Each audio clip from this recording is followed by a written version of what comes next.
I have the worst last name here. Orlovsky? Yeah. Karam's kind of hard too. Kiram, but at least it looks no, cool. it's actually not. It's actually not Kiram. But anyway, we'll stay focused on football. That's cool though. It's good. Kiram?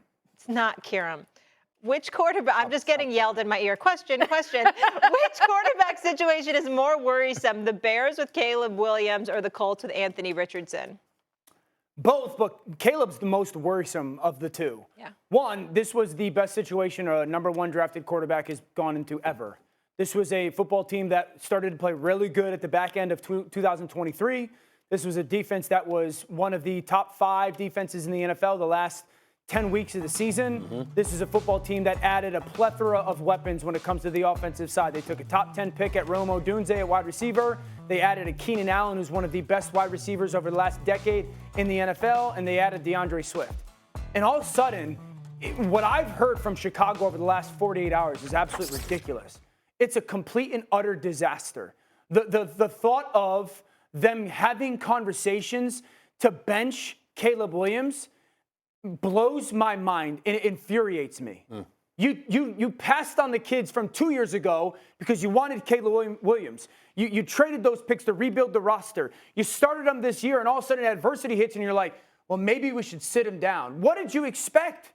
It's quarterbacking in the NFL. It's freaking hard. So we're just going to sit there and go after 10 games, sit down because we can't coach you? We can't coach you through the hard stuff? Develop the young man, and that's your job. That's everyone's job, is to get through the hard stuff together. And to think that that was a conversation is disappointing. Yeah, it's a microwave society. Yeah, so Dan is right. I don't know if you can actually pick, because I agree with you from the fact that the Bears had 2 first overall picks and they're in this situation. But you talked about adversity hits and there's conversations about them benching.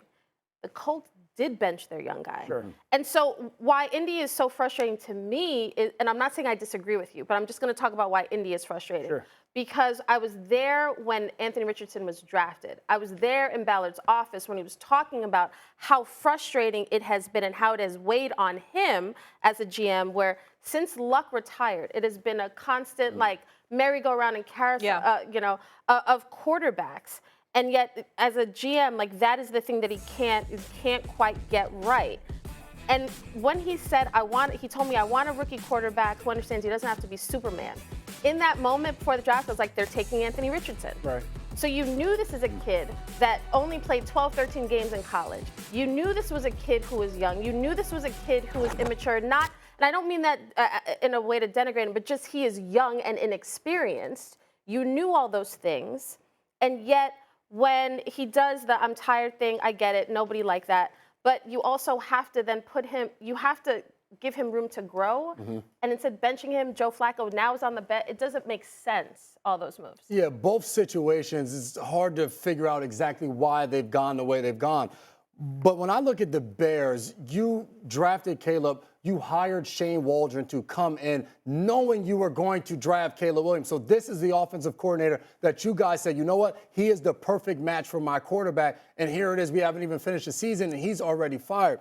I look at Anthony Richardson of what he just said, and 2 things he said was, I need to work on consistency. Mm-hmm. The second part was sacrificing more. Mm-hmm. If other guys can do it, I can give more. See, I look at Indy as a situation where, as Dan's talking about, coach the kid. I think that's what Indy is attempting to do. Now, we can question the methods of how they've done it, but every time being asked, Shane Steichen has said, you know what, it was a tough decision. We're continuing to build him up. We haven't lost trust in him. We haven't heard things come out of the building of they're trying to do these different things. They've been on one accord.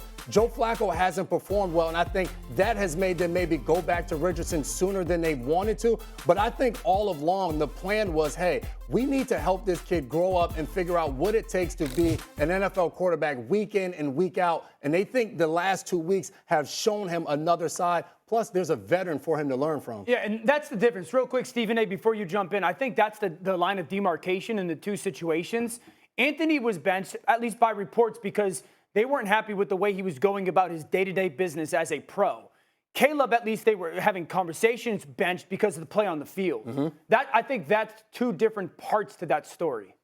Stephen A? Well, I think the first thing is important to recognize that we're doing television, and Dan Orlovsky interrupting Stephen A. Smith is not good for ratings. Next time, wait your turn. Let's get that out the way first. That's number one, okay? Number two, here's the deal. You know I'm only playing with you, my brother. You know I'm only messing with you, DL. I'm just messing with you. Seriously, y'all, I think that in all seriousness, when you look at the Indianapolis Colts, there are question marks. When you look at the Chicago Bears, it's misery. Eberflus has to go. Matt Eberflus, the head coach for the Chicago Bears, needs to go.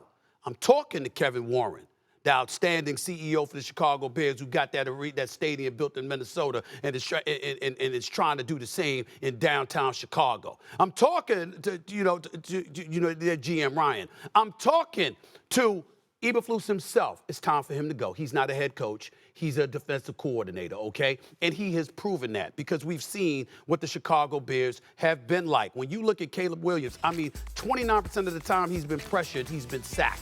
That's a league worst, obviously. You look at him, he's got some culpability there because he's young. He's holding on to the football too long. We get all of that. We understand that even though there's been some problems with the offensive line, some of it has been him because he's holding on to the ball too much. But when you look at a guy like Shane Waldron, who was just fired as the offensive coordinator, fellas, Kimberly, I also want to ask y'all this question in all seriousness, albeit rhetorically. This man was the offensive coordinator in Seattle for 3 years. Geno Smith was one of his quarterbacks. Geno Smith became the comeback player of the year. And then you hire him in January and he's gone in October? Really? Really? MVP race seemed like a tight four-man race between Goff, Mahomes, Jackson, and Allen. But after Goff threw 5 interceptions against the Texans, his odds plummeted from 7-1 to 40-1 during the game. Stephen A., did that bad game from Goff versus the Texans end his MVP run? It didn't end it. It compromised it to some degree. So that means that he's got to play lights out the rest of the season because it's really a product of what you're going up against, not just what you're doing. Exceptional as he had been during that 6-game stretch. When you talk about pass completions and QBR, completing over 82% of his passes, his QBR was off the charts. It was the best in NFL history over a 6-game stretch, and he deserves credit where credit is due. So I understand that part, and I think we all need to recognize that about Jared Goff. But throwing 5 interceptions certainly can compromise you to some degree. I just don't think it's been definitively decided because, again, we have to see how the Lamar Jacksons, the Jaden Daniels, the Josh Allens, and others play as the season goes on. Who's to say they're not going to have a game like that coming down the pike? It definitely hurt Jared Goff, no question about it. But he was so exceptional leading up to last week. If he comes back and he's exceptional over another 6-game stretch as the season goes on, I think he can overcome what happened this past weekend.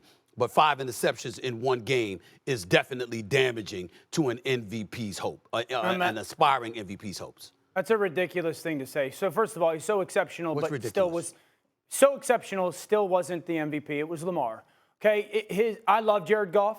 No one's championed Jared Goff more. His MVP case is over. You don't throw 5 interceptions in primetime television and still be in that race, Stephen A. I think this weekend is going to go a long way in determining who's actually going to win the MVP. Think about it.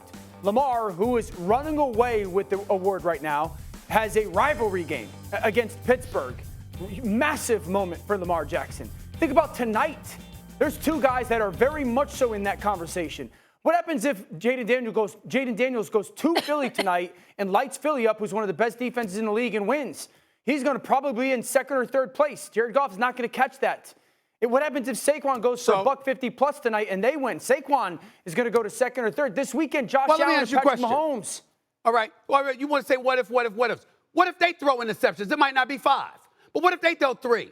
Over the next couple of games, you got back-to-back games, you go 3 interceptions in each case. What if Saquon Barkley goes out and fumbles a couple of times, okay? But I'm just saying, you can't say that. Did you think, could anybody have, hold on, could anybody have come to Dan Orlovsky before Sunday night and said, Jared Goff's going to throw 5 interceptions? No.